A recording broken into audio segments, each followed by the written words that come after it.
Hey guys, good morning. It's 12 midnight. Actually 12:30 na. Papunta ako ngayon ng airport dahil pupunta tayo ng Davao. Meron akong workshop bukas, Saturday, April 1 and 2. Ay, hindi pala. April 2 and 3. Actually, first ever na face-to-face workshop ko ulit after nung pandemic po. Nasa pandemic pa rin naman tayo. Pero yan, nabubuksan na lahat or nabubuksan na unti-unti yung mga kaganapan. Hey guys, nandito na tayo sa airport. Ano oras na ba? 1:45. And so, iniwan ko na lang yung sasakyan para hindi na ako magpahatid at sundo. Pasok na tayo ng airport.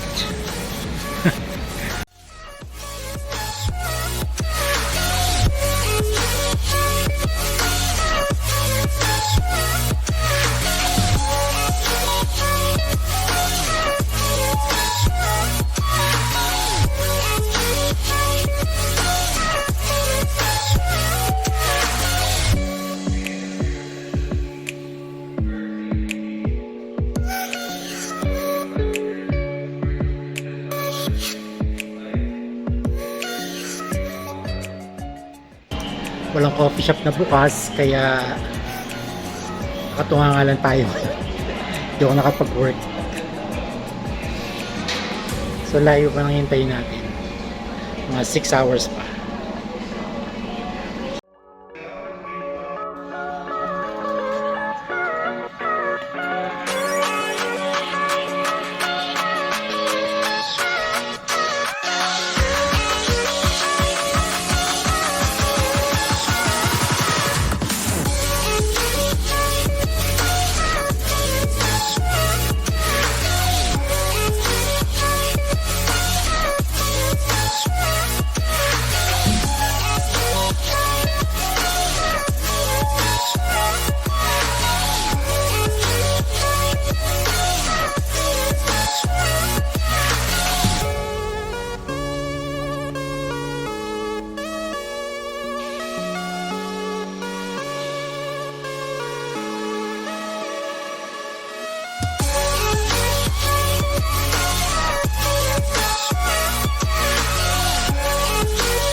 Kasama ko kayo sa vlog.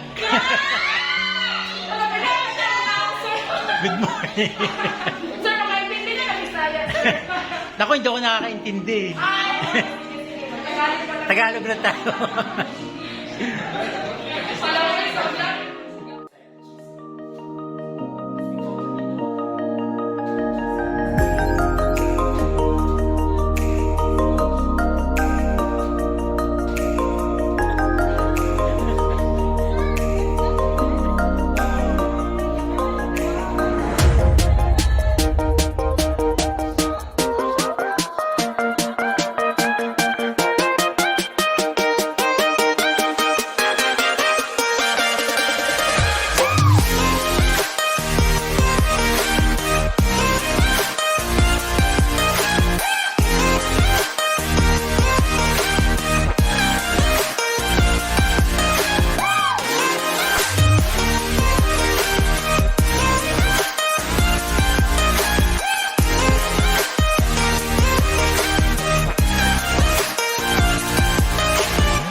Thanks everyone!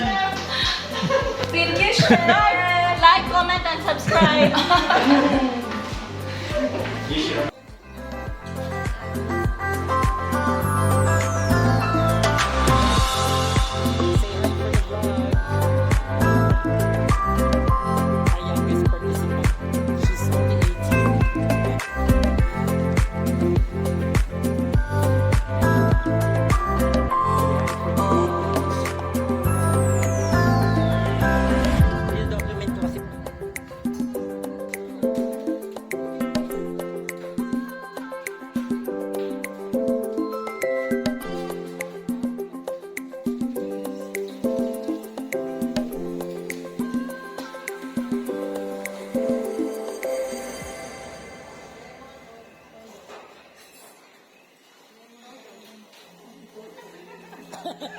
Hoy, baka sa bahay niyo toyo ang malagay.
So, kumusta ang experience, guys? Happy. Happy ah. So, thank you so much, guys, and I hope nag-enjoy kayo and enjoy your cheesecakes. Thank you, Bakeworld. Thank you, Chef. Thank you, Bakeworld. Thank you, everyone.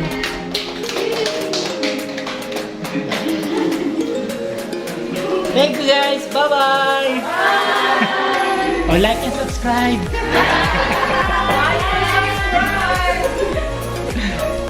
Hi guys, I'm here at Bakeworld sa Davao. Sila yung unang nag-invite sa akin after itong pandemic ng face-to-face class. And I have one of the owners ng Bakeworld. Pagkikwentuhan lang natin kung paano nag-start, na-develop, and natayo yung Bakeworld. So we have Miss Abigail.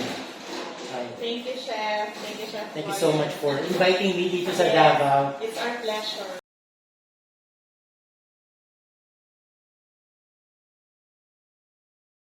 Actually, ang Bakeworld's chef, 2012 kami nag-start. So, ano talaga yan, ang root talaga yan is sa parents namin, mothers. Yung mama namin, tapos yung tita ko, mother ni Chef Hannah and then ni Christy. Nagbe-bake lang talaga sa bahay. Okay. Birthday parties, ganyan. Tapos kami tumutulong lang. And then, nung after mga lumaki na kami, ayan, so napag-isipan lang na parang as a hobby din, then si Chef Hannah nag-join din ng mga classes. So, din kami, parang nag-come up lang na why not mag-open up ng baking supply store. So initially, store lang siya? Yes po, store lang talaga siya. Okay. We started as maliit lang, super liit lang. And then, dito din sa same location? Same location po, pero nasa harap lang po. Okay. Chonko Street, nasa harap lang. And then, mama ko pa, si na tita, sila lang yung nagkakashare. Tapos, hanggat by God's grace, lumaki na din siya. So, along this street lang din po talaga, Chongpo. Okay. Kaiba-iba lang ng building. And, yun. And then, nung pre-pandemic, since lumalaki na siya, din kami, napag-isipan din ng mapipinsan na why not mag-open up ng kitchen studio. So, before, pre-pandemic, yun nga, sana dapat 24 students ang ma-accommodate. Kasi malaki itong area na to. Yes, malaki siya. So, siguro hindi pa... So, before pandemic, wala pa kayong classes? Or wala pa po. Hindi pa po nag-ooperate. Bale, ginagawa pa po siya. Okay. Tapos, mga 2019, nangyari yung pandemic. So, since na siya ng 2 years, natenga siya ng 2 years ng building. So, yun. Then, nung nag-okay na after ECQ, ulit kami na baka pwede ihati na lang. So, kaya ito, 12 students lang ang i-accommodate since para sa din tayo ng health protocol. So, hopefully, if back to normal na po tayo, chef, pwede na po din natin ulit ma-extend. Kasi right now, yung other half nito is their ginawa nilang office. Ayan. So, hopefully, extend na siya and then buong building na. Ayan. So, basically, tatlo kayong owners magpipinsan? Ano po, bale, 5. 5. So, ikaw, ako, tapos kapatid ko, ate ko, then tatlo, si Christine, si Michelle, and then si Chef Han. Okay. Nakakatuwa kasi even their husband, nandito rin. Nakakatuwa. Family business. Hindi ba mahirap yun na family, di ba usually pag may business, pamilya, yung may conflict, kayo? Actually, hindi naman may iwasan sa family business, pero napag-uusapan naman ng mabuti. So, wala pa naman din nangyari na major. Wala pa naman. Ayun. So, any future plans dito sa Bakeworld na mga future classes, upcoming classes, pwede natin i-promote na? Yung mga actually, hanggang sana until December, every weekend, hopefully, ang classes namin. Because you started with Chef Jimbo. First talaga is si Chef Hana, which is yung in-house natin na chef. And then next is Chef Jimbo. And last weekend. Tapos ikaw po ngayon. And then next week naman po is si Chef Chris Borja, which is Royal Icing Flower Workshop. Okay. Sunod-sunod na yan, Chef. Isahin ko na. Every week meron na. Meron silang posters dito. Papakita natin. If you want to attend some of their workshop. And I also see Dayan Imson, Chef Dayan. Proud, din yan, taga-Ubando. Taga-Ubando kami yan. Yeah. Okay.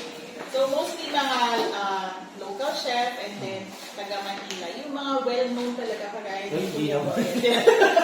Kahapon, grabe, nagulat ako sa reaction ng tatlong students. Opo, kami din.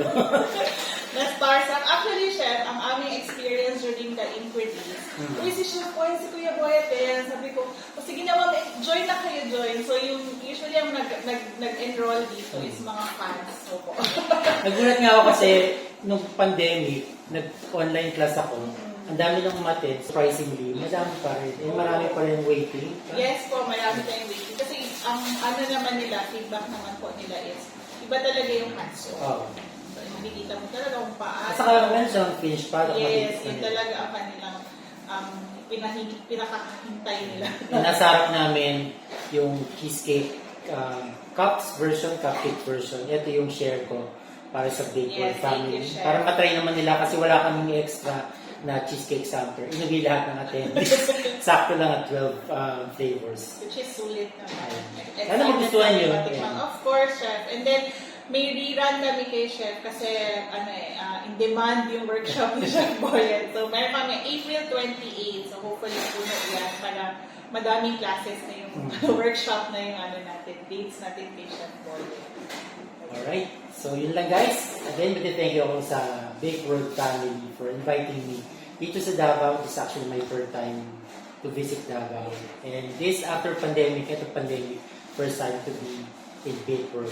Yeah. Thank you din, Chef. Thank you talaga dahil kahit hindi tayo, ngayon lang tayo na. Oo. Pero Eh, sana hindi ko na-meet si Chef. Paano matagal na kaming Facebook friends. And I've been meaning to meet her, pero busy siya sa business. Sige, next, Chef, pagbalik mo, I'm sure nandito ka. Thank you talaga, Chef Boyan. Thank you for your time. You're welcome. Thank you so much, and bye-bye. Bye!